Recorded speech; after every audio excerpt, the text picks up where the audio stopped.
Video opens with the iconic ringing phone sound effect. Hello horror fans, and welcome back to the channel. What's your favorite scary movie? It's a line that sends a shiver down the spine of any film lover, instantly recognizable from one of the most game-changing horror films ever made.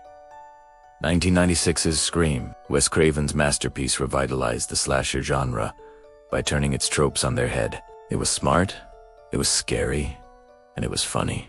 But what if I told you that the terrifying story of Woodsboro and the masked Ghostface killer was inspired by a real-life nightmare? Today, we're delving into the chilling true story behind Scream. The case of Danny Rolling, also known as the Gainesville Ripper. Before Scream ever hit the page, screenwriter Kevin Williamson was watching a TV special about a series of brutal home invasions. The program detailed the horrific crimes of Danny Rolling, and as Williamson checked his own doors and windows, the seed for Scream was planted. He started to wonder, what if a killer called his victims, taunting them with horror movie trivia? In just 3 days, he wrote the initial script, originally titled Scary Movie.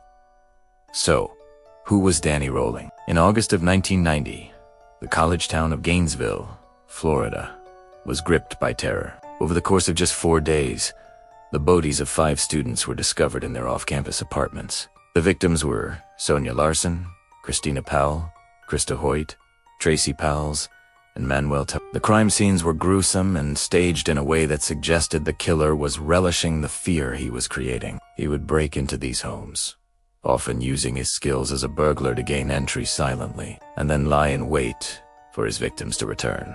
The city of Gainesville was plunged into a state of panic.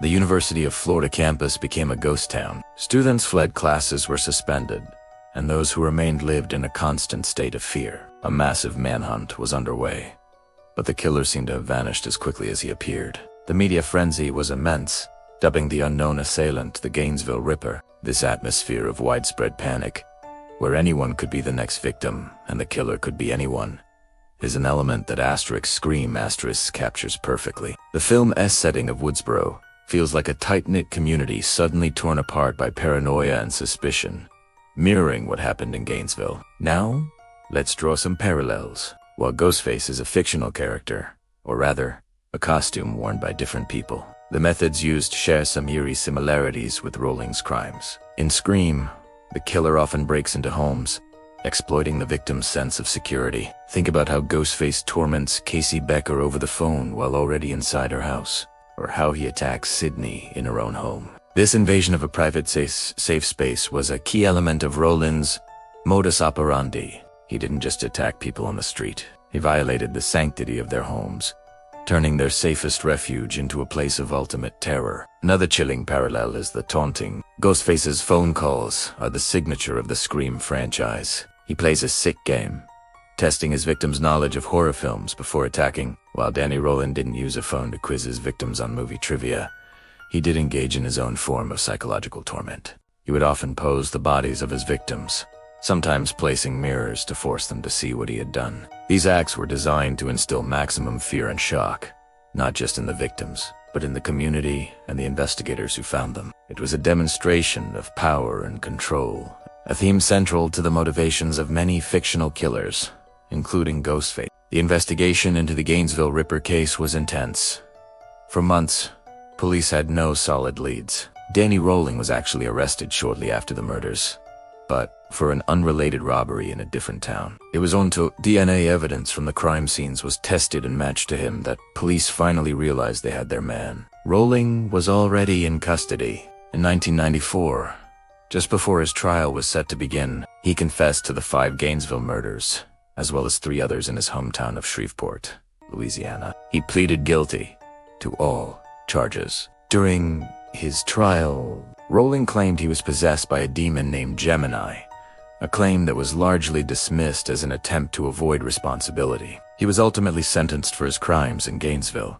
Unlike the whodunit mystery of Scream, where the killers are revealed to be classmates seeking revenge, the real story was about a single, deeply disturbed individual. Rolling's background was troubled, marked by a difficult family life and a long criminal history. Kevin Williamson took the core elements of this real-life horror, the home invasion, the targeting of young students, and the citywide panic, and brilliantly filtered them through a meta-commentary on the horror genre. Scream isn't a direct retelling of the Gainesville Ripper case. There is no Ghostface mask in the real story.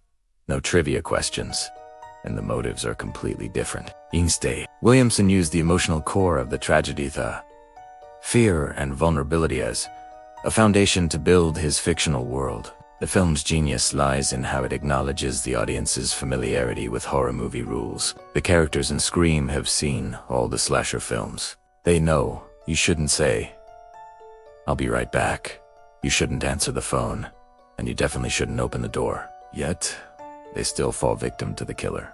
This self-awareness makes the film both a tribute to and a critique of the genre it belongs to. By doing this, Scream managed to make the slasher film scary again for a generation that thought they had seen it all. It is a powerful reminder that while we can enjoy the thrill of a scary movie from the safety of our couches, the inspiration for these stories sometimes comes from unimaginable real-world tragedies. The events in Gainesville in 1990 were not a movie. They were a horrific reality for the victims, their families, and an entire community. The fear was real.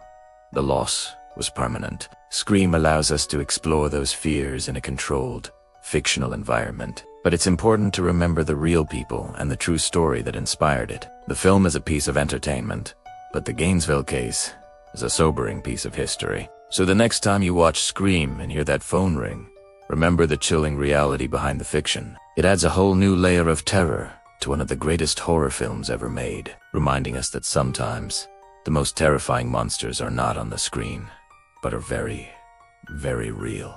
Thank you so much for watching. What are your thoughts on the connection between Scream and the Gainesville Ripper case? Let me know in the comments below. And if you enjoyed this deep dive, don't forget to hit that like button, subscribe to the channel, and ring the notification bell for more content. Stay safe, and see you next time.